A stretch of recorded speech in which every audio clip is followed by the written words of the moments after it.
aberto a todos, de modo especial a Ingrid Zanella e Inácio Feitosa, para que todos possamos hoje receber nesse podcast o escritor e o jurista e escritor Zé Paulo Cavalcante. Difícil fazer a apresentação do mestre maior, porquanto é uma pessoa singular e múltipla.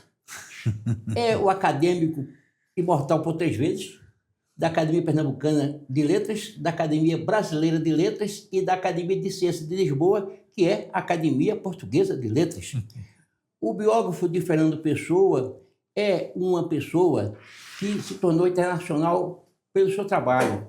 Quando escreveu Fernando Pessoa, uma quase biografia, ele, diferentemente de todos os outros que trataram unicamente sobre a obra de Fernando Pessoa, ele humanizou Fernando Pessoa, tratando exatamente sobre a pessoa dele e não sobre a obra. É o maior livro internacional de Fernando Pessoa, traduzido em 12 idiomas, e ganhou o prêmio Jabuti, foi o livro do ano, tem uma série de premiações.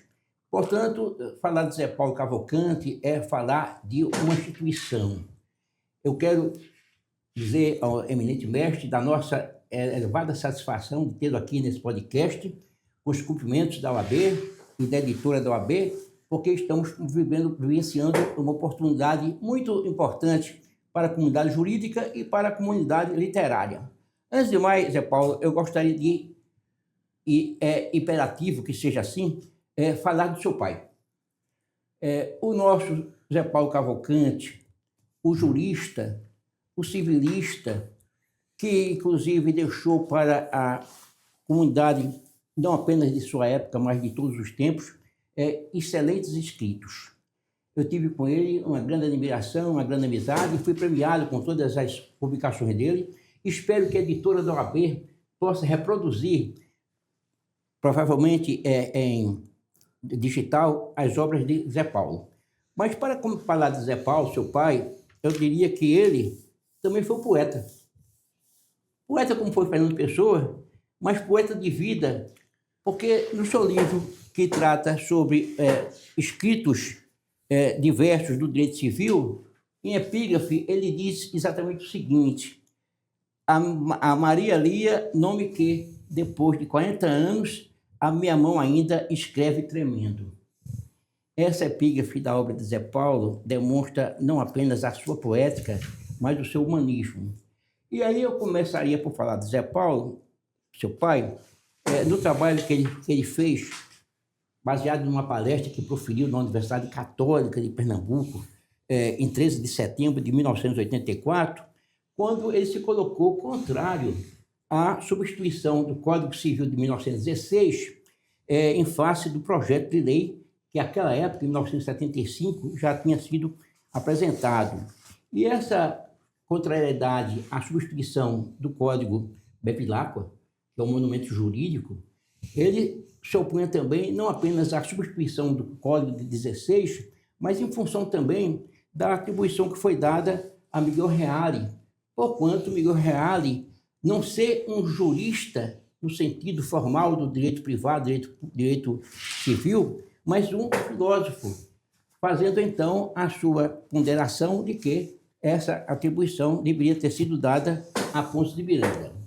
De modo que falar de Zé Paulo, seu pai, é para nós também uma grande experiência para efeito do legado que ele ofereceu. De modo que com essa introdução, eu passo a palavra ao mestre para discutirmos depois sobre sua obra de Fernando Pessoa, sobre a Academia Brasileira de Letras, com a sua experiência acadêmica, que tem sido realmente relevante, tem dado uma inovação, uma colocação muito proativa nos trabalhos acadêmicos nacionais. Zé Paulo. Jones, é uma alegria estar com você.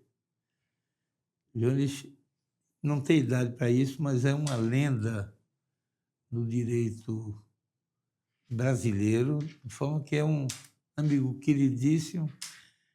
É muito prazer estar aqui. E eu queria começar com meu pai, porque ele era, sobretudo, um homem simples.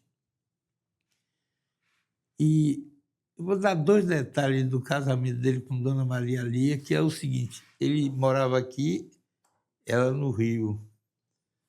E aí ele foi ao Teatro Municipal ver um balé e as alunas da russa, Tatiana Leskova, se apresentavam, entre elas mamãe.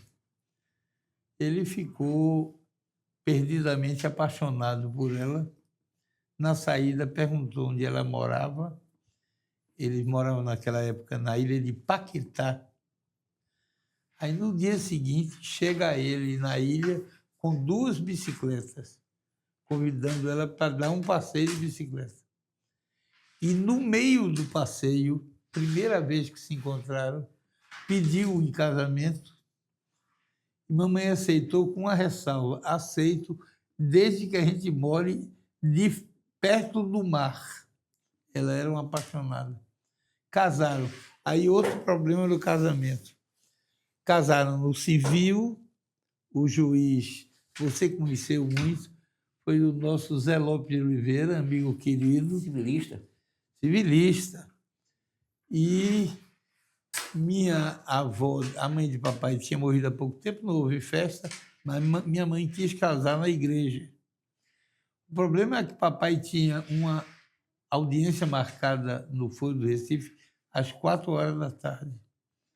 O juiz não aceitou desmarcar, porque achava que o casamento não era uma desculpa respeitável. Então, se casaram às 2 horas, na igrejinha, uma igreja que fica na Rosa de Cima, no começo, uma capelinha, pouco antes do glorioso Clube do Alto Caparibe, no Espinheiro. Casaram às 2 horas. Minha mãe foi de táxi para casa, papai foi de carro para a audiência, mas ela virou para ele e disse: se às 6 horas você não estiver em casa para a lua de mel, eu volto para o Rio e você nunca mais vai me ver. Não precisou, acabou tudo bem. Mas papai era, sobretudo, um homem simples. Simples. Vou dar um caso. Nós participamos da concorrência para a privatização da Rede Ferroviária Nacional. Era uma concorrência do BNDES. E nós até ganhamos. Os comandantes desse consórcio eram as 2 maiores ferrovias do mundo, uma no Canadá, uma na Austrália. E era preciso 2 currículos do escritório. O meu tinha dezenas de páginas. O papai, junte o seu.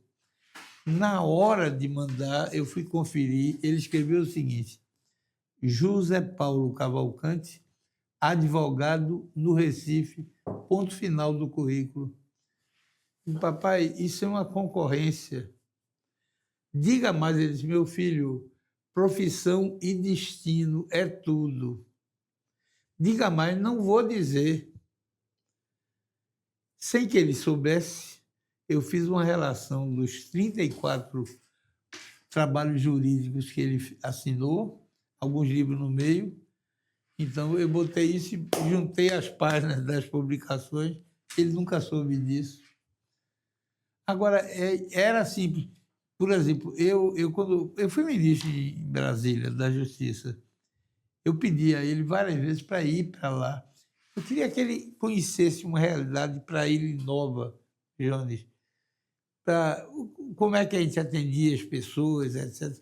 Se fosse o caso, ia para reuniões com o presidente da República, eu levaria ele. E ele disse: não vou de jeito nenhum. Eu digo: então vá, pelo menos para conhecer Brasília, que é uma bela cidade. Ele disse: então eu vou.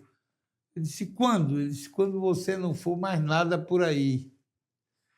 Mas era também um homem sábio.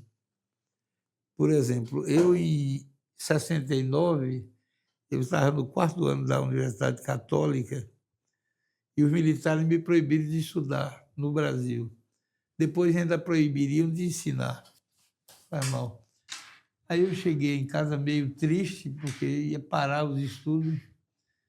Ele virou para mim e disse: meu filho, não se preocupe não, porque um dia você ainda vai botar isso no seu currículo.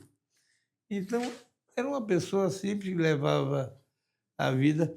Agora, esse episódio do advogado do Recife, que é uma linha. Eu outro dia fui conferir, o meu currículo foi diminuído, hoje tem 6 linhas, o que prova que eu ainda não cheguei no ponto, porque ele chegou na perfeição de profissão e destino de uma linha, mas era uma pessoa que deixou imensa saudade, Júlio. Não tenho dúvida. E essa colocação dele de se apresentar para efeito não de currículo, mas da biografia dele como o advogado, ele demonstra Advogado do exatamente Recife. a alma humana que a advocacia tem, porque a figura do advogado representa exatamente a esperança, a consolidação do direito. Essa sua referência do... E veja que no Jornal do Comércio, que eu escrevo há 15 anos, eu só boto advogado no Recife, eu não boto nada no título. Né? Vejo que muitos colegas meus botam, pertence à associação disso, procurador. Quem procurar a minha coluna vai achar o e-mail, porque quem quiser responder, e bota aí embaixo advogado no Recife. Então, eu estou tentando imitá-lo, não vou conseguir nunca, mas estou tentando. Essa sua referência do alumbramento de seu pai com Maria Lia é exatamente o cálculo preciso de quando o amor se põe a amar. No tocante... Ao mar.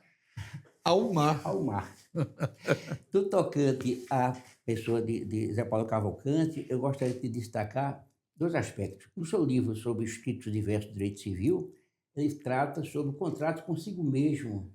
É um dos capítulos do livro que, inclusive, tem uma doutrina muito, muito específica e muito rara. Não é fácil encontrar estudos sobre o contrato consigo mesmo, do mesmo modo como Zé Paulo Cavalcante, ele me apresentou ao Instituto do Contrato em Estado de Perigo de formação de origem italiana. Ele se referia ao contrato em estado de perigo quando esse instituto não era conhecido no Brasil e somente com o Código Civil de 2002 é que veio ser inserido. Né? Você sabe que esse livro, o primeiro livro dele foi o Contrato Consigo Mesmo. Ele reescreveu para pôr aqui. O segundo foi Da Renúncia ao Direito Civil, que também incluiu reescrito. O terceiro não chegou a ser lançado no comércio, mas foi uma tese para a Cátedra de Direito Civil, da representação do direito civil. Essa é uma história engraçada, porque meu tio Murilo Guimarães, casado com tia Raquel, que era irmã do meu pai, convidou o papai para ensinar na faculdade umas 40 vezes e ele nunca aceitou. Mas o Torquato, aposentando, havia o concurso para a cátedra. E Murilo convidou meu pai novamente recusou. Mas os pretendentes à cátedra ficaram desgostosos, escreveram um artigo no jornal dizendo que se doutor Zé Paulo quisesse entrar na faculdade, fizesse o concurso como eles iriam fazer. Faltava 17 dias para o concurso. Ele escreveu um artigo dizendo: eu não tinha aceitado, não quero ser, mas vocês dizem que eu me inscrevo, então eu vou me inscrever, só espero que vocês não deixem de se inscrever, para ver quem é melhor. Escolheu um assunto, que era a representação, fechou o escritório e escreveu desesperadamente. Aí é uma coisa que é típica de meu pai. Procurou Esmaragdo Marroquim, não sei se lembra dele, que era o editor do Jornal do Comércio, e disse: qual é o papel mais barato que existe? Esmaragdo disse: é papel de jornal. Eu disse: eu vou imprimir nessa tese, porque o Jornal do Comércio se prontificou para imprimir. E qual é a capa mais ordinária que existe? É papelão. Então eu quero capa de papelão com papel de jornal dentro. Escreveu, o livro ficou pronto na véspera do prazo, ele corrigiu, e ficamos até 4 ou 5 horas da manhã, um monte de amigos em casa, cada dia ele dizendo, corrija isso. Eu me lembro que eu fiquei com 4 exemplares. Corrija um. Bom, ficou pronto, de manhã ele chegou, a secretária era Joaquina, você não se lembra mais dela, uma gordinha. Joaquina, a secretária cuidava disso. E sim, precisava 10 ou 15 volumes, então era uma pilha de livros grande. E estavam todos os 4 ou 5 que iam concorrer com ele juntos. Ele entrou, se inscreveu e foi embora. Aí, no outro dia, Joaquina ligou para ele. José Paulo, uma boa notícia. Ninguém mais se inscreveu. O senhor já é catedrático. Eu sou candidato único, estou chegando aí. Foi lá e renunciou ao concurso. Eu nunca quis ensinar. Não obstante, passa o tempo e ele ensinou na Católica, a pedido do padre Mosca, direito civil. Mosca de Carvalho, grande figura. E aí chamou ele ensinou 4 anos, nunca recebeu um tostão, e foi paraninfo dessa única turma dele. O discurso de paraninfado ele fez no Teatro Santa Isabel em dezembro de 64, que era o ano da Redentora. E no ano seguinte, fui à faculdade e disse, não vou mais ensinar. Aí eu procurei ele. Meu pai, essa é a coisa que você mais gosta de fazer na vida, é ensinar. E você vai deixar? Ele disse, vou, meu filho, porque não tem sentido ensinar direito numa ditadura. Então, era um homem simples, mas muito afirmativo, muito firme em tudo que fazia. Você se referiu ao Teatro Santa Isabel. A história do Teatro Santa Isabel precisa ser resgatada por conta dos tempos memoráveis, né? Que foi o cenário. O Teatro Santa Isabel sempre foi um cenário de luta revolucionária. Contra a escravatura, né? E pela liberdade. Pela liberdade. É isso. São tantos personagens que ali se manifestaram. Né? É isso. Mas, retomando a questão do Código Civil, quando seu pai foi contrário à substituição do Código, eu indagaria da sua opinião sobre agora a proposta de a suposta proposta de atualização ou reforma ou novo Código Civil que se coloca agora depois de 20 anos do Código de 2002, que está agora sendo objeto de um projeto 4 de 2005 no Senado Federal, ensejando exatamente uma série de alterações, praticamente mais de 1000 artigos. Papai tinha uma opinião muito firme sobre isso. Ele ficava muito impressionado com a experiência francesa, porque a Constituição da França ainda é de 1789. O Código Civil francês é de 1804. Tem 220 e tantos anos, com pequenas adaptações. Na Constituição, onde era o imperador, hoje é o presidente da República, não mudou, nem mudou. Ali esse imperador e uma notinha diz, olha, esse imperador não é mais não, é o presidente.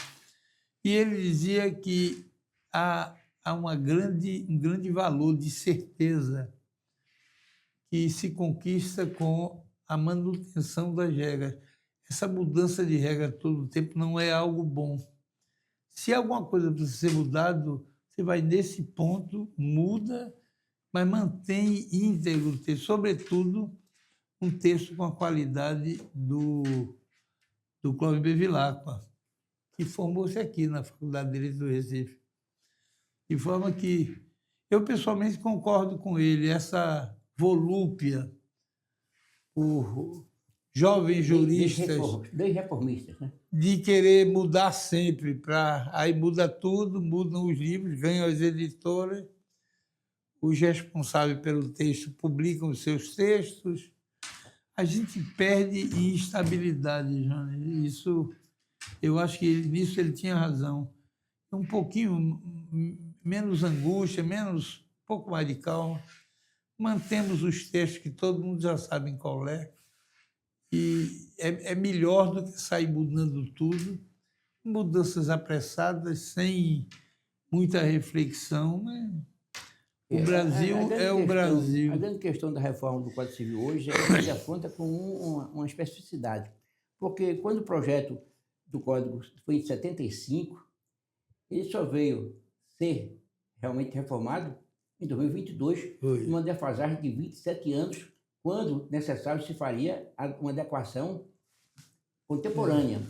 Muito embora o projeto tenha padecido exatamente dessa falta de contextualização com a época. Ou seja, contratos eletrônicos, direito digital, Sim, tudo isso não estava previsto, e agora é que vem a ser o papai inserido. dizia que esses pontos específicos esses pontos deviam ser discutidos para fazer uma reforma pontual naquele capítulo. Ganhava assim estabilidade e maturidade, mas o Brasil é o Brasil. O Brasil é o Brasil, Jânio. Você conhece melhor do que eu. E nessa diversidade do país, vamos agora discutir a sua experiência como acadêmico. A Academia Brasileira de Letras é um referencial dessa diversidade cultural, né? Nós temos recebido acadêmicos que traduzem experiências muito localizadas, né?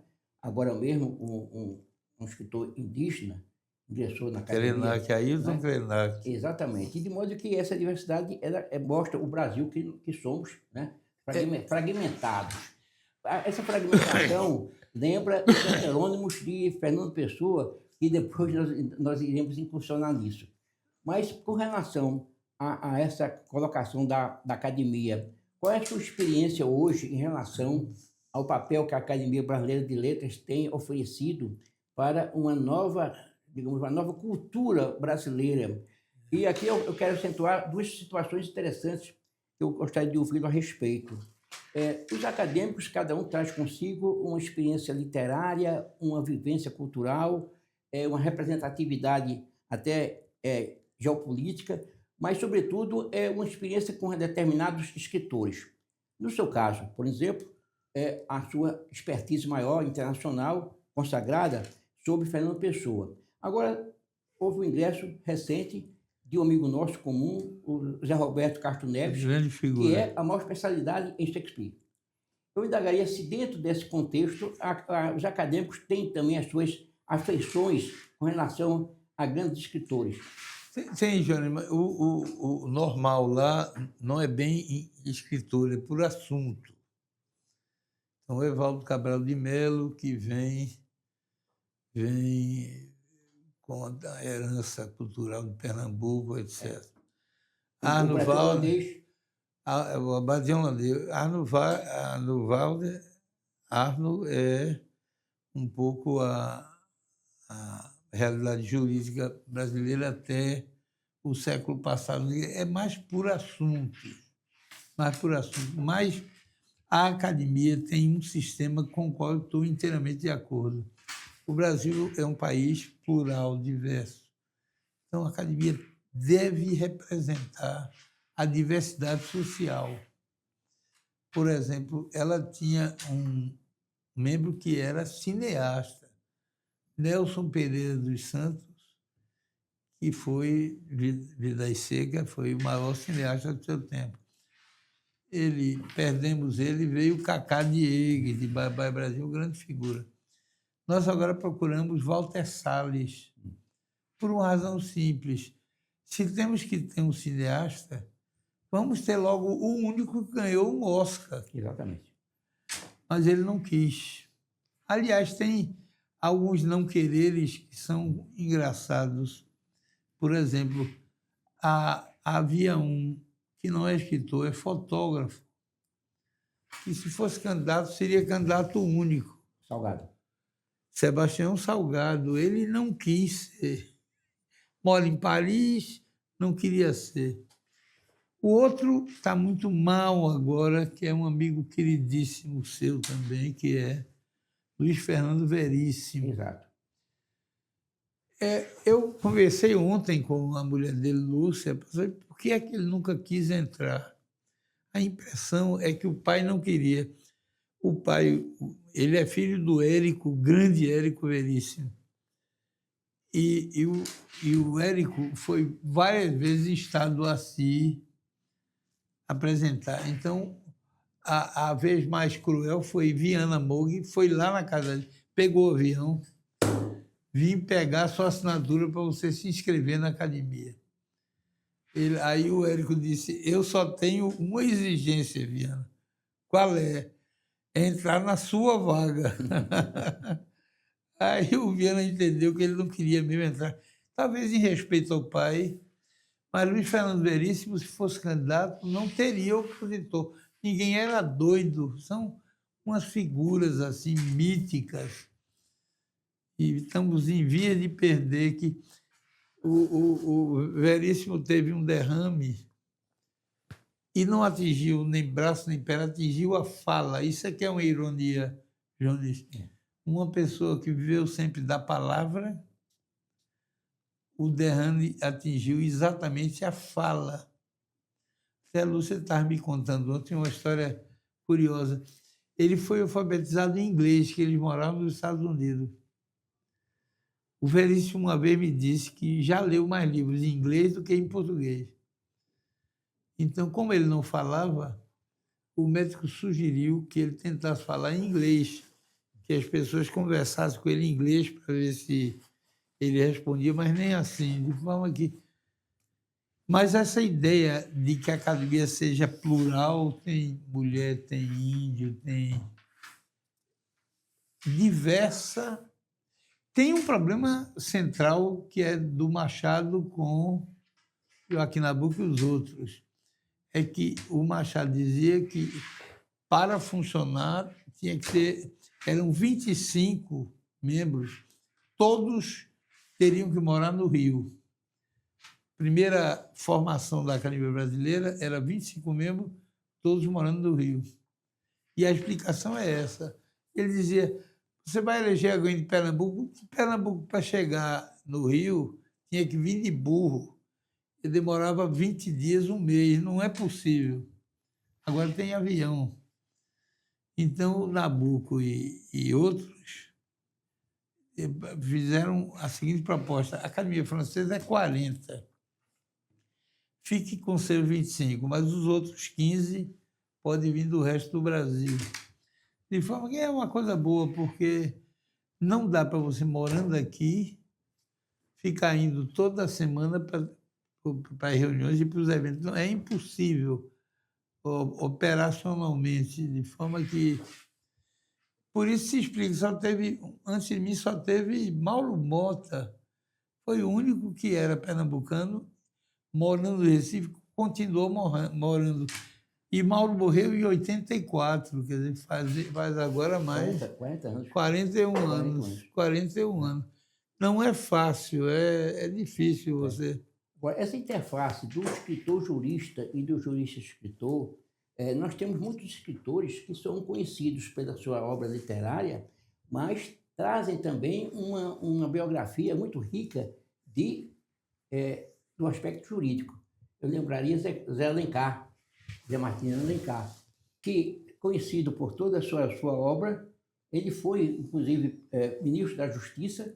Depois disso, ele, quando escreveu todas aquelas obras, ele trazia dentro do próprio romance questões jurídicas, mas, sobretudo, como aluno da USP, com 16 anos, ele ingressou com o primeiro habeas corpus preventivo da história do Brasil, pelo fato de que havia, depois de 32 anos, a ameaça da prisão do sogro, que era o Thomas Cochrane, que, depois disso, estaria ameaçado de ser preso, depois de 32 anos. E ele ingressa com o habeas corpus preventivo, que é o primeiro habeas corpus preventivo da história do direito brasileiro, né? Mas, falando sobre Pessoa, você citou exatamente o encantamento afetivo de seus pais. Fernando Pessoa foi aquele que disse que nunca foi amado, né? Nunca foi amado. E tem até um poema dele sobre isso. E Consequentemente, ele disse que não foi amado porque não podia ter sido, né? Aí vamos ingressar nessa área do Fernando Pessoa, na parte mais humanizada dele, que é exatamente o grande mérito do seu estudo, né? Você humanizou Pessoa porque, enquanto outros tratavam somente sobre a obra dele, que é conhecida por muitos autores, a sua intervenção na vida de Fernando Pessoa foi olhando a pessoa de Pessoa. Foi. Ele disse que nunca foi amado, embora tivesse tido um amor com Ofélia, né? Mas ele fala também da filha de uma lavadeira que poderia ter sido o grande amor dele. Qual foi esse enfoque de Pessoa que vocês... Olha, o Pessoa tinha uma natureza homossexual. Ele teve a primeira namorada dele, Ofélia Queiroz, o implausível amor dele. Ele deu o primeiro beijo numa mulher com 32 anos, não é muito normal. E a Ofélia teve a primeira fase, foi nos 1920 e a derradeira 1930. Agora, há um episódio curioso, porque o maior poema de Pessoa é a Tabacaria.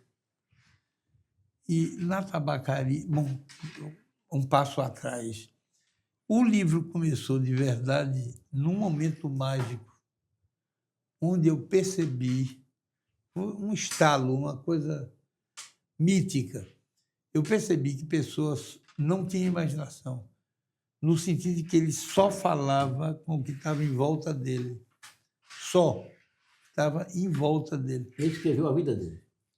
Ele morou, salvo uma única viagem de meio-dia a uma cidade que fica a 100 quilômetros, chamada Porto Alegre. Porto Alegre, uma palavra só, para comprar umas máquinas para uma gráfica. Ele viveu num quadrilátero de 4 quilômetros, nunca saiu dali.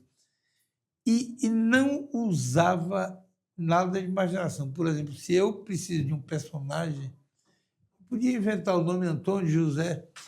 Se eu sou amigo dele, ele botava Jones. É engraçado. Então, quando eu percebi isso, ele escreveu quase 30 mil páginas, 27.545. Até agora, na Arca tinha isso. Então, quando eu percebi isso, reli tudo que ele escreveu e tudo fazia sentido. Eu sabia quando tinha sido escrito, por que tinha sido escrito, quando... Incrível. Então, o seu maior poema foi Tabacaria. O jornal francês Libération, em 2001, fez uma enquete com 100 poetas para saber qual teria sido o maior poema do século XX. Ganhou Tabacaria e, em segundo lugar, ficou Wasteland, Terra Devastada, de T.S. Eliot. E, então, ele escreveu um poema que sabia que era eterno. Há 5 personagens, 5 pessoas inferidas no poema. A primeira está no verso Come Chocolates Pequena, que era sua sobrinha, Manuela Nogueira. Eu perguntei isso a ela e ela confirmou. Os 2 últimos estão no fim. Ele relata um encontro entre o dono da tabacaria e o Esteves. É o único que tem nome. Deu um trabalho danado, mas eu descobri qual era a tabacaria, que era a bandeira dos retroseiros. Descobri quem era o dono pálido da tabacaria, assim se refere Pessoa no Desassossego, e era Manuel Ribeiro Alves. Ele até confessa isso num poema de 30, Cruz na porta da tabacaria. Quem morreu? O próprio Alves morreu. E um velhote rechonchudo e corato, charuto na mão, assim o descreve no Desassossego, que era esse Esteves. Foi o que me deu mais trabalho, mas eu acabei descobrindo que era Manuel Esteves, morava na rua Saraiva de Carvalho 200, eu medi dava menos de 150 metros de onde morava o Esteves para a casa de Pessoa. Pessoa tinha uma ideia dele, não era generosa, tanto que dizia o Esteves sem metafísica, mas gostava do Esteves. Então precisava de um nome para fazer parte de um poema que ele sabia que seria imortal, botou o Esteves. E os dois últimos personagens estão no seguinte verso. Se eu casasse com a filha da minha lavadeira, talvez fosse feliz. A lavadeira era Irene. E a filha dela chamava-se Guiomar. Aí você sai juntando os pedaços aos poucos.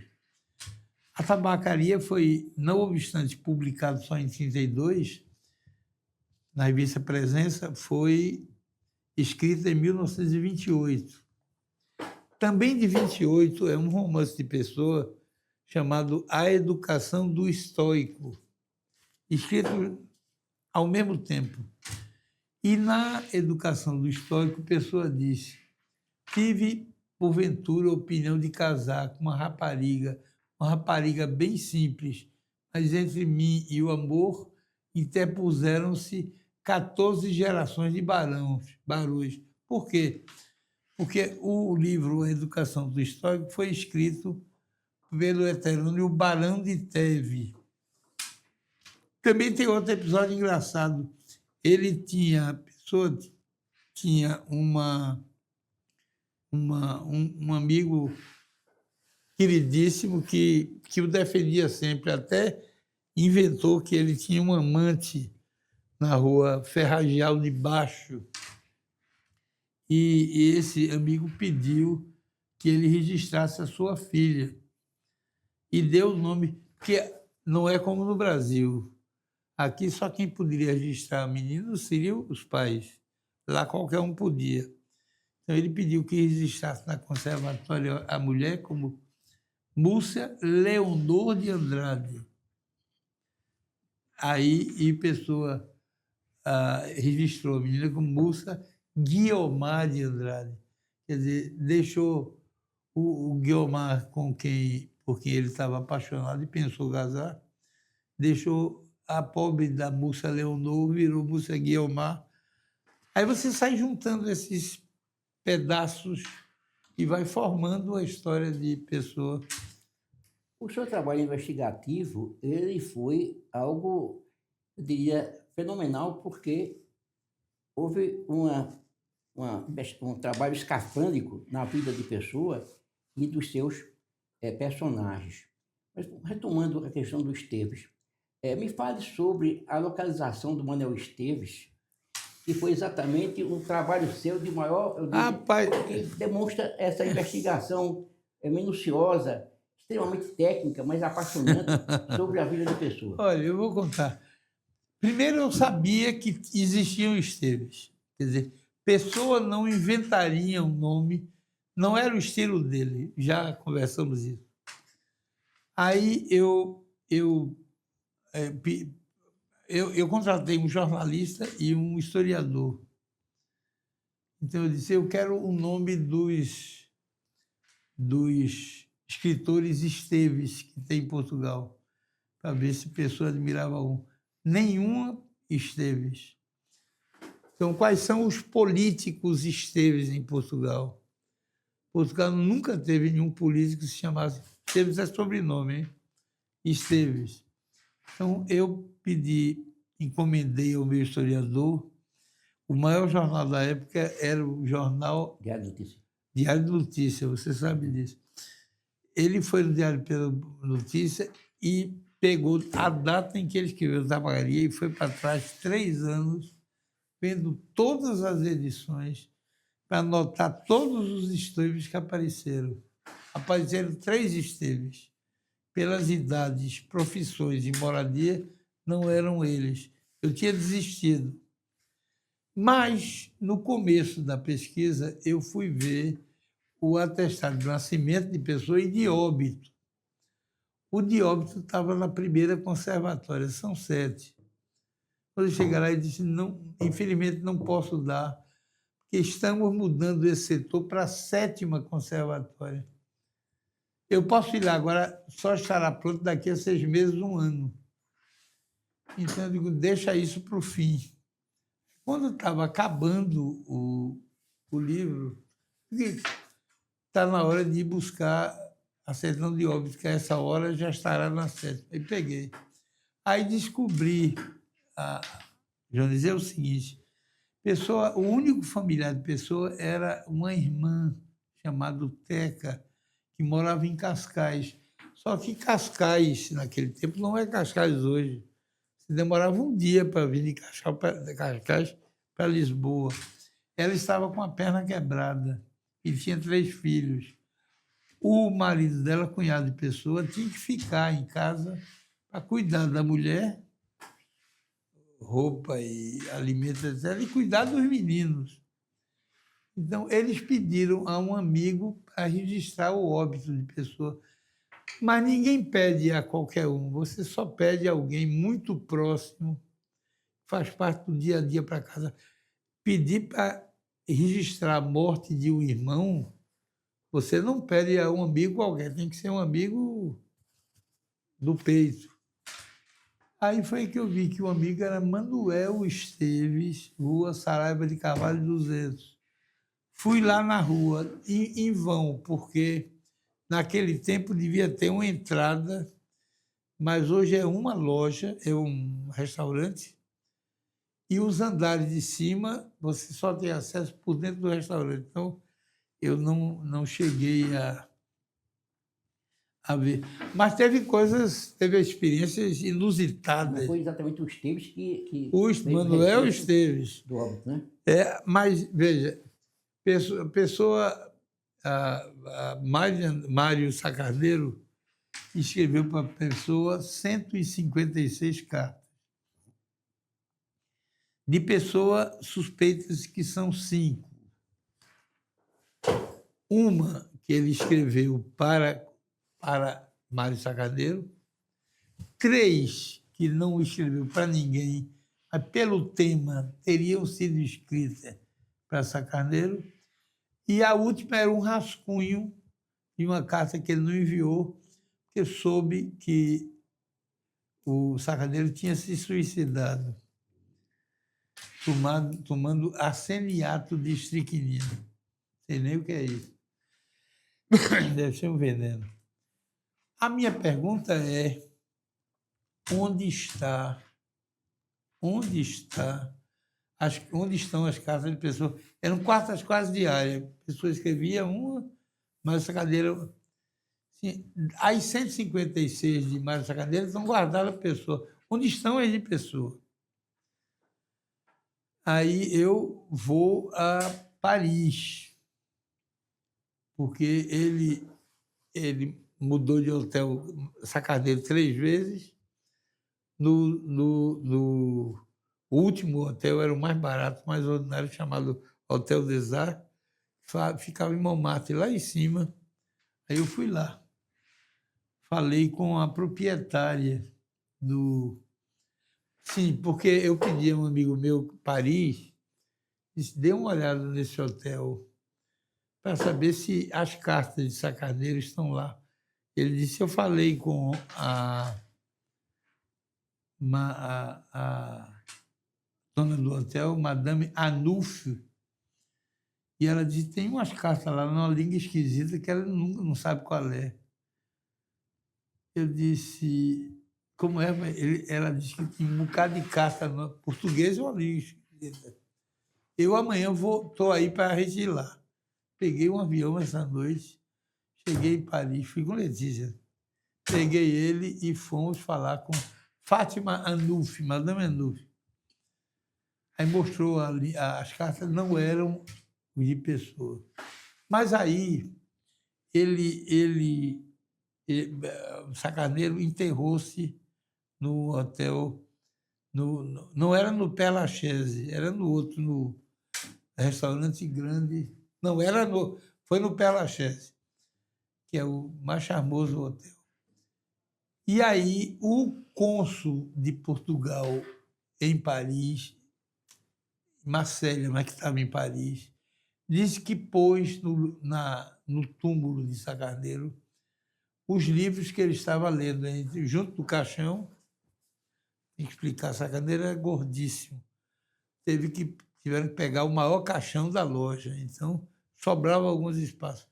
Então ele disse que pôs junto do Sá Carneiro os livros que ele estava lendo. Aí me ocorreu a seguinte hipótese: e se ele colocou também as cartas de pessoa? Não tem dúvida, tem que ir para o Père Lachaise. Aí fui lá. Aí fui falar com o diretor velhinho. Pois não, que posso servir? Eu queria desenterrar o caixão do poeta Mário Sá Carneiro. Ele disse: o senhor pensa que eu sou doido? Eu disse: espera aí. A minha hipótese é que as cartas de pessoas estão lá dentro. Se isso acontecer, vai ser a maior descoberta literária do século XXI. E eu não vou aparecer. Quem vai aparecer é o senhor. O senhor vai sair na primeira página de todos os jornais do mundo se descobrir. Qual é a sua proposta? Eu digo: deixa fechar o cemitério, deixa fechar. Depois o senhor escolhe 2 pedreiros de confiança. Quando não tiver mais ninguém, nós vamos, eu, o senhor e os 2. É pedreiro que chama aquele? Coveiro, né? Coveiro. Eles tiram lá, a gente abre o caixão. Se tiver a carta, eu desapareço, só me prometo tirar a cópia das cartas. E o senhor chama os jornais, Le Monde, Libération, o senhor vai brilhar. Ele disse: mas eu não sei onde é, ele disse, o túmulo de Sá Carneiro. Eu disse: eu não sei onde é, mas ele está à esquerda do túmulo de Lagulle. Lagulle foi o amor platônico de Toulouse-Lautrec. Textualmente, é a comilona, a gulosa. Mas em francês de Portugal, Lagulle é aquela que é boa de se comer. A língua tem isso. Ele disse: pois ele está à esquerda de Lagulle. Ele disse: é Lagulle, eu sei onde é, vamos lá. Aí fomos no Lagulle, tinha nada à esquerda, tinha outro cidadão. Aí ele chamou um diretor dele, diretor do serviço que concerne, que era quem cuidava disso. Para onde foi o túmulo de Sá Carneiro? Ele disse: os túmulos que não tem quem banque ele, a Prefeitura de Paris enterra por 2 anos. Se 2 anos ninguém pagou, tira, incinera e bota outro. Como ninguém pagou, o pai de Sá Carneiro estava quebrado, morando na África, sabia nem onde o filho estava enterrado. Então, quem sabe as casas de pessoas foram queimadas junto do túmulo de... É uma probabilidade. Mas olha, como essa história, houve Agora, 200. o trabalho investigativo do livro... 200 histórias como essa. Uma quase biografia, ele levou 10 anos para ser produzido. Eu demorei 9 anos e pouco. Primeiro, Jones, eu achei que precisava de tempo para escrever. Eu digo: eu vou refazer minha vida. Por exemplo, eu gastava 1 hora lendo jornais. Se você somar os jornais com a revista do fim de semana e as estrangeiras, 1 hora por dia. Aí eu parei de ler jornal, ganhei 1 hora.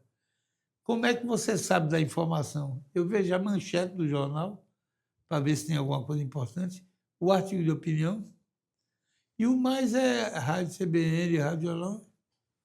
Não tirei 1 hora de vida. Segundo, almoço. Você gasta 2 horas no almoço para ir para o restaurante, para almoçar, para voltar. Cortei o almoço. Primeiro, 2. Saí de casa, a classe média leva os filhos para a escola até 8h30. Eu ficava escrevendo e saía de casa só 9 horas, já não tinha mais trânsito. Cortei o almoço, eu fazia reunião com o cliente. Até os ingleses adoravam, porque porque era uma hora perdida. E nunca saía do escritório às 5 horas, sempre menos, para escapar do engarrafamento. De noite, depois de jantar, eu tocava 1 hora de piano e lia 1 ou 2 livros em leitura dinâmica. Eu cortei o piano, cortei o livro, então eu ganhei um monte de tempo. Eu trabalhava na copa da cozinha. Era um inferno, porque a copa, os livros iam tomando conta, a letra diz, tire metade que... Então, eu trabalhei no livro 10 horas por dia durante mais de 9 anos. E isso. Agora, quando acabou o texto, aí eu tinha que ouvir o som do livro, o som. O Flaubert fazia isso também. Ele lia em voz alta para saber se o som era o que ele imaginou escrever. Quando eu tinha dúvidas, chamava crianças, que dizia que as crianças não mentem. Então, eu ficava lendo em voz alta para saber se o som da frase é bonito. Vou dar um exemplo idiota, para você entender o que eu quero dizer. Se eu disser, é muito sal, minha amiga, essa frase tem 3 problemas graves. Salminha é uma palavra. É muito sal, minha amiga. Você fica sem saber se é sal minha ou se é salminha. Depois tem minha amiga, 2 A repetido. Dói no ouvido. E é muito sal, minha amiga, é uma linha reta. Não tem cadência a língua, a frase. Se você trocar a ordem, basta trocar uma palavra a ordem.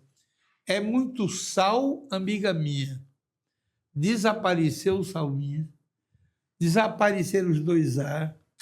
E é muito sal, amiga minha. A frase tem uma onda. É muito sal, amiga minha. De modulação. Uma modulação. Estou dando um exemplo ridículo, mas só para você entender. Eu passei 11 meses. A editora dizia, vão lançar uma biografia da Teresa Rita Lope lá em Portugal. Eu preciso lançar a nossa antes. Ela foi lançada em Portugal, passou 2 meses como a mais vendida em Portugal. Então, eu passei 9 anos e tanto escrevendo e 11 meses, 800 páginas, lendo cada frase em voz alta para ver se o som era bonito. Acredite se quiser. Sobre questão de som, eu vou depois tratar da questão dos audiobooks, que é uma experiência sua também, porque a sua obra foi veiculada em audiobook, com os poemas recitados por Fernando Goulart e música de Gilberto Gil. Né? Mas o senhor fazendo por Fernando Pessoa, ele começou aos 16 anos.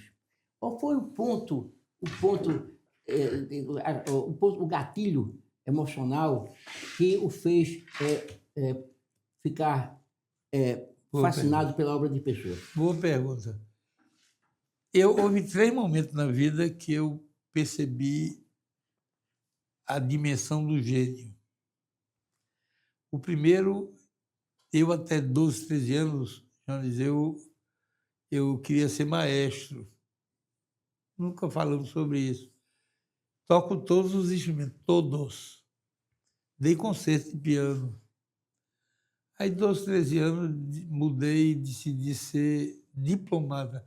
Não sei nem, uma coisa ridícula, talvez porque via nos filmes americanos, diplomata. Aí aprendi as línguas que diplomata fala. Depois, com 15, 16 anos, decidi ser filósofo. Não ria, não. Só lia filosofia. Fiz vestibular de filosofia pura. Aí tinha um problema. Com 15 anos, você é um idiota absoluto. E você não quer ser filósofo, você quer ser, com 15 anos, o maior filósofo do Ocidente de todos os tempos. Como pretendeu Fernando Pessoa. Pois é. Ele não tinha esse projeto. Tinha. Agora, eu só leio com caneta, então eu peguei. A primeira coisa que eu li foi os 6 Diálogos de Platão. Eu estava relendo Fedon há pouco tempo atrás e vi as marcas. Jones, tudo que eu marquei não tinha nenhuma importância. Até o suicídio de Sócrates bebendo cicuta. E tudo que era importante eu não marquei. Mas no meio dos textos tinha grego antigo. O maior filósofo do Ocidente todo sempre tem que saber grego antigo. Quem ensina grego antigo? Ninguém na época aqui. Hoje tem vários. Até o marido de Fátima Quintas, é professor Vicente Macipe, é professor de grego. Ninguém. Aí eu fui para São Paulo, mandei vir uma gramática grega e um dicionário de grego. Só tinha espanhol. Eu digo, veja. Então, foi a coisa mais ridícula que eu já vi. Eu pegava uma frase de grego, demorava 1h30 para traduzir. Primeiro eu traduzia as palavras, depois eu via as declinações. Aí depois eu demorava mais de 1 hora para traduzir uma frase de grego antigo. Acabei advogado de província. Mas, voltando, o primeiro momento que eu percebi o que é um gênio foi tocando bar. Bar é Deus. Eu tenho até uma teoria, Júnior. Eu acho que Deus, com tédio da perfeição celestial, resolveu descer à Terra para viver uma vida humana, para ter essa experiência. E nasceu na Alemanha e deram-lhe o nome de João Sebastião. É a única explicação para o encontro da música. Então, você, ao tocar bar, você sabe que é uma coisa diferente. O segundo momento foi quando eu conheci o realismo fantástico de Garcia Marques, lendo 100 Anos de Solidão. Eu fiquei aterrado pelo livro, de não conseguir. Comecei a ler de noite, fui pela madrugada, fui pela manhã. Então, ali era o gênio puro. E o terceiro momento foi quando eu vi João Vilaré, que foi o melhor recitador de que se tem notícia. Ele, até pouco tempo, tinha o recorde de aplauso em cena aberta ao declamar pela primeira vez o Cântico Negro de Zé Régio no Teatro da Joaquina, em frente à casa de Pessoa. O nome do teatro, não me lembro mais. Ele vem, aquele poema que todos nós sabemos decorado, vem por aqui, dizia Augusto com a luz laços, estendendo os meus braços, cante com Deus. 35 minutos. E aí, Vilaré, um disco de Vilaré, e ele recita Tabacaria. Eu fiquei em transe. Em transe. Rapaz, o que é isso? Então, foram esses 3 momentos que eu percebi que há um gênio na música, na literatura, e no romance e na poesia. E foi um momento mágico. Aí, a partir daí, nunca nos separamos. Essa sua vocação filosófica, ela tem hoje também os seus matizes presentes na sua obra.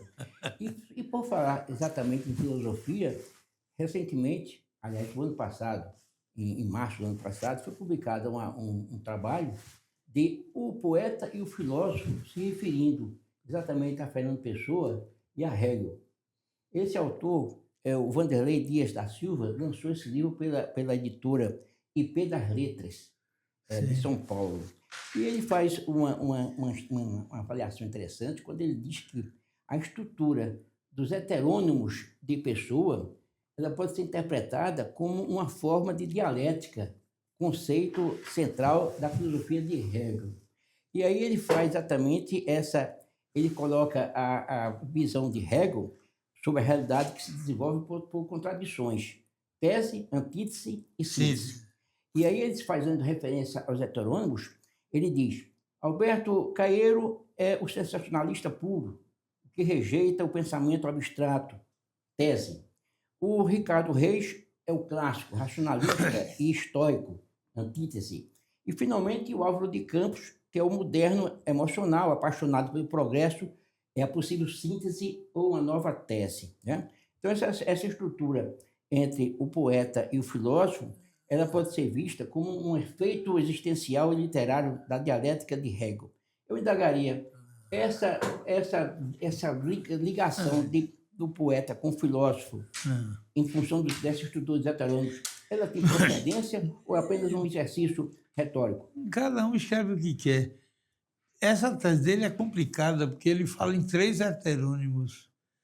A pessoa teve 127 heterônimos.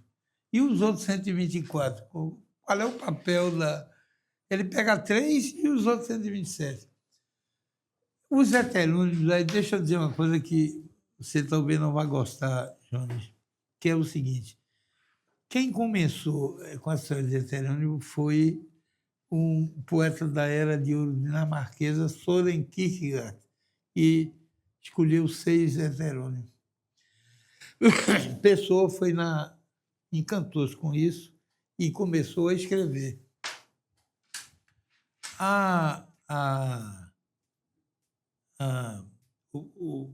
Cada um deles tinha, no começo, isso. O que aconteceu, José, é que, no meio do caminho, ele vai perdendo a ideia original. Por exemplo, Álvaro de Campos nasceu para ser o heterônimo homossexual de Pessoa. Ele dizia, eu quero ser a cadela de todos os cães e isso talvez não baste. Eu quero ser a mulher de todas as mulheres, de todos os homens. Isso em 14. Ele escreveu Antinous com o Álvaro de Campos, em 14. Aí a pessoa conhece Ofélia. E o homossexual deixa de ser tanto que na tabacaria que ele assinou com o Álvaro de Campos, Jones, ele não tem o desejo, ele disse, se eu casasse com a filha da minha lavadeira, talvez eu fosse feliz. Não disse, se eu casasse com um marinheiro ou com um pedreiro, seria feliz, não. Se eu casasse com uma mulher, talvez fosse feliz. E os poemas finais de Álvaro de Campos, como Velegiatura, a gente vê ele casado, fútil, de noite com a mulher fazendo crochê e conversando com ele. Cadê o homossexual no começo? Vai mudando. E o momento mais importante para mim é que a pessoa fez era um astrólogo respeitável, fez seu horóscopo e percebeu que morreria breve. E ele tinha o sonho de ganhar o Nobel. Aspas, nada poderei fazer antes de me ser dado o Nobel iminente. Ele achava que quase o Nobel era iminente. E percebeu que não faria isso, escrevendo com tantos heterônimos. Então, o que de quem ele imitou, no fim da vida, esqueceu todos os heterônimos e publicou tudo com o próprio nome. Então, Pessoa estava preparando o que ele chamava de Meu Livro Grande, que teria 300 a 400 páginas, seria publicado em nome dele, saem todos os heterônimos, todas as poesias dos heterônimos seriam publicadas com o nome de Pessoa, e é com esse livro que ele ganharia o Nobel Eminente. Então, é engraçado que o próprio Pessoa abandonou no fim da vida os heterônimos e vem esses intelectuais de São Paulo agora fazer tese sobre os heterônimos. Dê uma tese dessa para a pessoa ler que ele ia rir. Agora, em cada heterônimo havia um Fernando Pessoa diferente. Ele, no começo, ele gostou do Kierkegaard. Então, no começo, 1910 e diante, ele foi construindo. O Ricardo Reis só escreveu odes, tanto que nenhuma ode tem título. É conhecida pela data. A ode a ordem da data tal. Então, você tem isso. Aí você... Para mim, o maior de Fernando Pessoa não é nenhum desses, é Bernardo Soares. É engraçado. Ele acha que... O Pessoa também achava. Meu ponto culminante não é nenhum poeta, é Bernardo Soares. Fernando Pessoa achava que o momento mais alto do escrito dele é Bernardo Soares. E para mim também, que é uma coisa que depois foi copiada por Bernard Henri Lévy, que é o romance São Paulo. O Desassossego é um romance que não é romance, que são comentários soltos. Tanto que, apesar dele deixar todo... É a única coisa dele que ficou em envelopezinho todo marcado, com uma ordem, com a sequência. Apesar disso, alguns autores trocam a sequência. Então, o melhor de Fernando Pessoa, não ria ou não é nenhum poeta, é Bernardo Soares. É o momento culminante da sua carreira. Vou lhe fazer uma pergunta que pode ficar no imaginário, ou na lenda ou na realidade. Mas é fato, você em Lisboa chegou a encontrar Fernando Pessoa, ou que até o Arnaldo, o Arnaldo Sampaio, Saraiva. ele faz referência sobre Arnaldo isso. Saraiva. Que o senhor encontrou, o perseguiu, e ficou sem saber se era um sócia ou não era sócia, mas que de fato houve isso. Inclusive, a sua perseguição em ruas de Lisboa, justamente quando encontrou, ou teria encontrado, ou supunha encontrado o Fernando Pessoa. Essa é uma história boa. Eu encontrei na Praça Camões Pessoa. A roupa não permitia dúvida. Os sapatos pretos de verniz que ele comprava na sapataria Contente, da Rua Doura, não existe mais. Camisas de branco gomado, que ele comprava na camisaria Pita, da Rua da Prata, também não existe mais.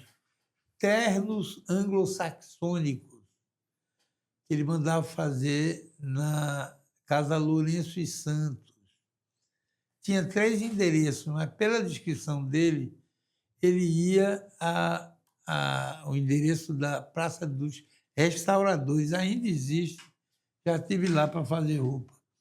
E então, só tinha um problema, Jones, é que uma das coisas que mais me impressionou no diário dele é hoje sem dormir, sem comer, hoje dormir sem comer por não ter dinheiro. Não tinha dinheiro para jantar. E fazia roupa na loja mais cara de Lisboa. Todos os meses, os cobradores da Procural e da Procuradoria Fênix, que são 2 empresas de cobrança, vestiam-se de vermelho, sapato vermelho, meia, calça, fraque, cartola. Quando um homem daquele de vermelho batia numa porta, toda a vizinhança sabia que ele estava devendo. Então, todos os meses, os cobradores dessas 2 empresas iam cobrar. Chapéu estilo diplomata, que ele usava tombado do lado direito, para combinar com lenço cinza ou preto, com gravata cinza ou preta de borboleta ou de lacinho. Então, não havia dúvida.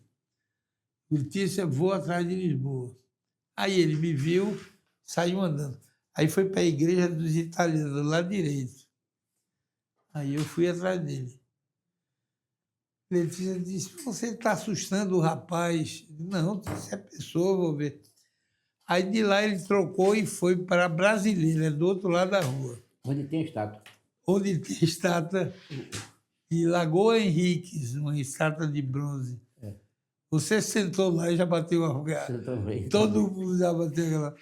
Aí ela foi para a Brasileira. E junto da Bandeza, né? E Bandeza onde que vende charuto lá. Aí eu atrás. Quando ele olhou para trás e me viu, foi em direção a Bertrand, do outro, voltou para a direita, andando cada vez mais atrás, e eu atrás dele. A rua seguinte da Bertrand é a Ivens. Então ele olhou a última vez para trás e saiu desembestado na carreira. Letícia diz que era um sósia e que estava com medo de ser assaltado por mim. E eu digo que ela não entende nada de fantasma, porque claro que era um fantasma de pessoa, apenas ficou assustado. Mas essa história é engraçada, porque o mais famoso desenho de pessoa, aquele que todo mundo conhece e que está na capa do meu livro, eu consegui comprar por causa dessa história. Eu fui procurar a sobrinha neta de Ofélia Queiroz, com o seu namorado, Pedro Azevedo. Aí cheguei lá e disseram que ela queria vender, vinha do Porto, tudo lá. Aí eu contei essa história para que a gente pudesse rir, era uma história engraçada. Aí ela virou-se para a Letícia e disse, não brinque com o Fernando, porque claro que era a pessoa. A mulher, eu contei essa história para ser uma coisa engraçada, a mulher achou que era de verdade. Aí acertamos o preço, eu paguei e nada de ela entregar o desenho. Aí, era sexta-feira, eu ia voltar no sábado, ela disse, perdeu o dinheiro. Ela ligou e disse, olha, o senhor precisa saber, meu genro é banqueiro. Acha um absurdo que eu vendo desenho e oferece a mim o mesmo dinheiro para ficar com ele. Aí eu perguntei, foi o Fernando que lhe pediu isso? Que Fernando Pessoa? Fernando Pessoa já morreu, morreu para ti, mas aparece para o Cavalcante. Então eu acho que ele prefere que... E eu, por isso, por causa dessa história... Poder da persuasão. Poder da pessoa. É engraçado isso. Deu certo.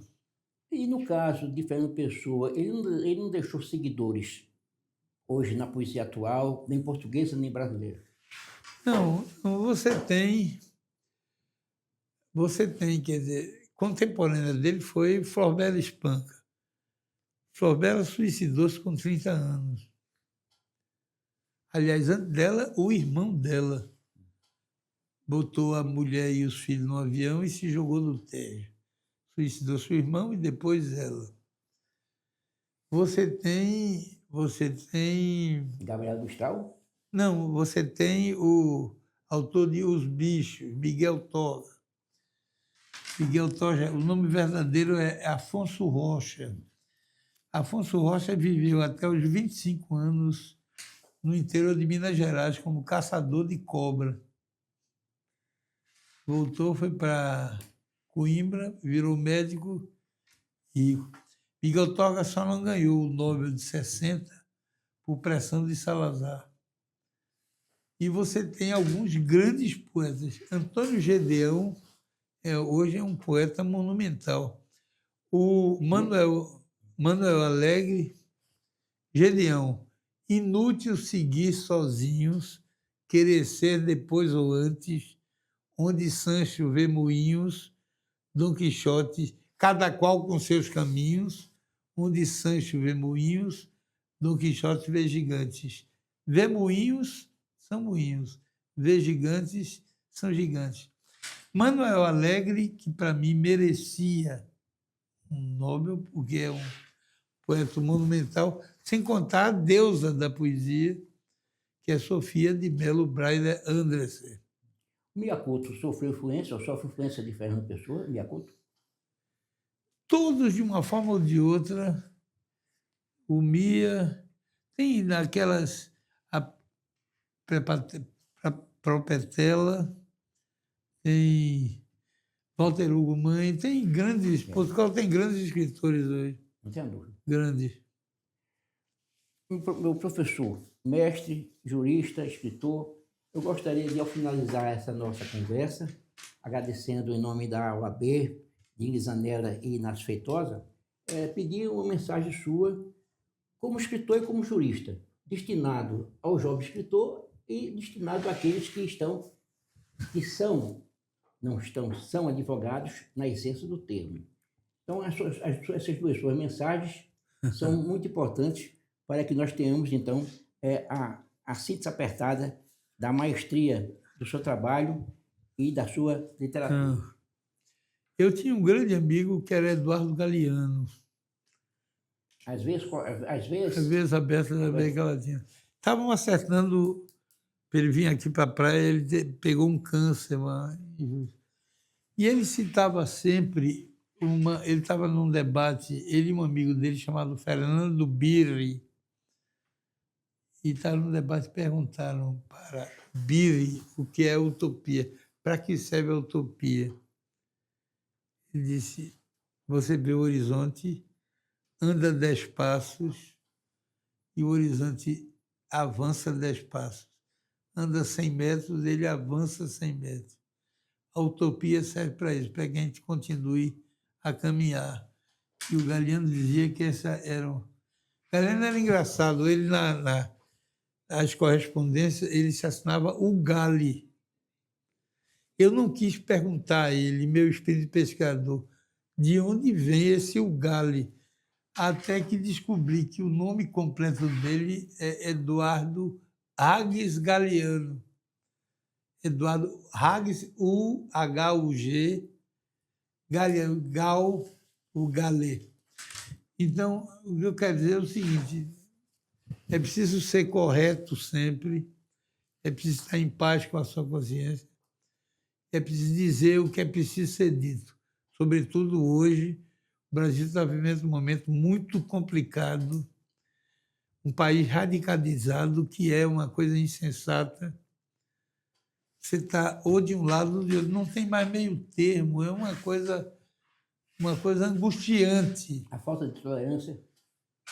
Toda essa coisa. E é preciso dizer as coisas que devem ser ditas, mesmo quando você tem algum risco nisso, mas é preciso avançar e não se arrepender. Porque, atenção, Jones, se o fundamental numa democracia é liberdade de consciência, tem duas implicações. Uma prospectiva, retrospectiva no passado. Não pode ter censura.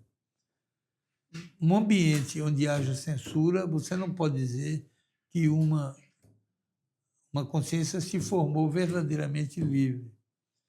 Apesar de estar no artigo 5, inciso 11, e no artigo 220, que não pode ter censura de livro, o Supremo censura e fica por isso mesmo.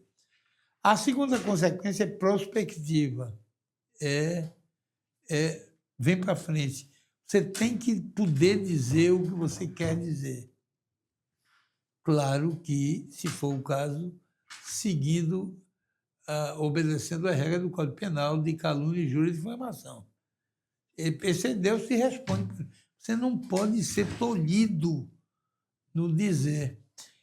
Eu escrevi um texto que é o seguinte: os Estados Unidos fazem lei de uma maneira diferente. Eles, em vez de o Congresso fazer lei, eles pedem que o Instituto faça o primeiro projeto e o Congresso já pega esse Congresso para debater. Então, eles quiseram fazer uma nova lei de imprensa, Libel Law, e pediram ao Annenberg Institute de Nova York para redigir o projeto inicial. Eu estou convencido, o Congresso americano não teve coragem de aprovar. Eu estou convencido que daqui a 100 anos esse projeto vai ser a lei de imprensa no mundo todo, que é o seguinte: o que é que ele diz? Ele separa a opinião de informação. Quer dizer, se eu quiser dizer Paulo Maluf é ladrão, isso é uma opinião. Eu tenho o direito de dar minha opinião. O jornal não pode dizer Paulo Maluf é ladrão, porque isso é uma informação.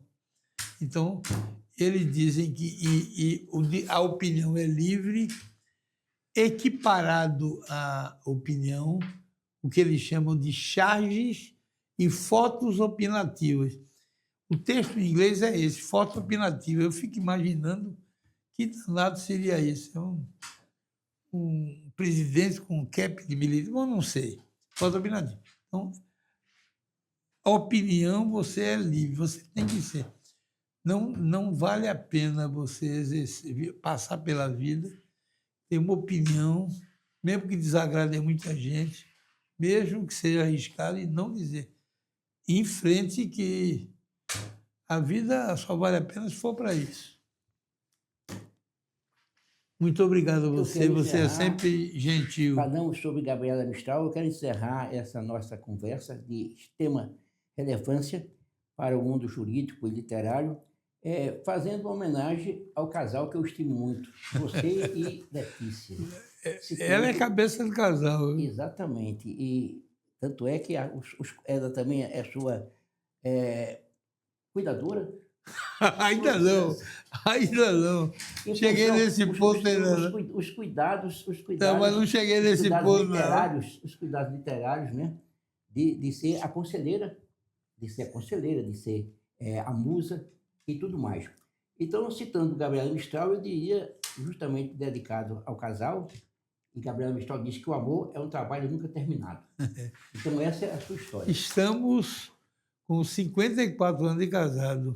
Embora, Jones, ela é neta de Agamenon Magalhães, que tem o maior túmulo do cemitério de Santa Mara.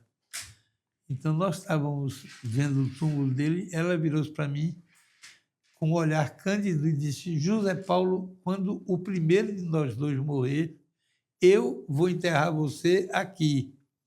Então, já acertamos que eu vou antes. Aí eu fiquei preocupado, Jones, porque o túmulo tem dois lados. Tem um lado com a inscrição História, em baixo relevo no mármore, que o sol de tarde, se você botar um ovo, ele assa.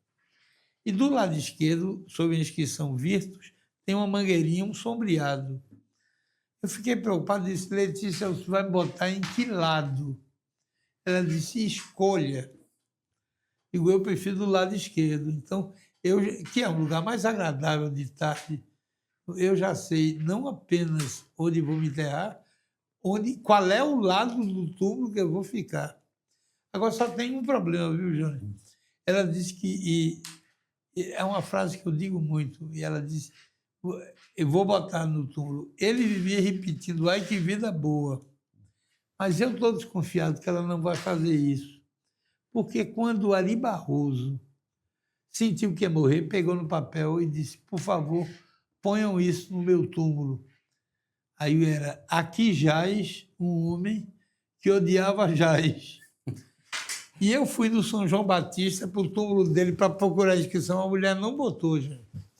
Então eu estou desconfiado que Letícia prometeu que vai botar. Ele vivia repetindo aqui, mas não vai botar, não. Não tenho mais essa esperança. Não. Muito obrigado a você.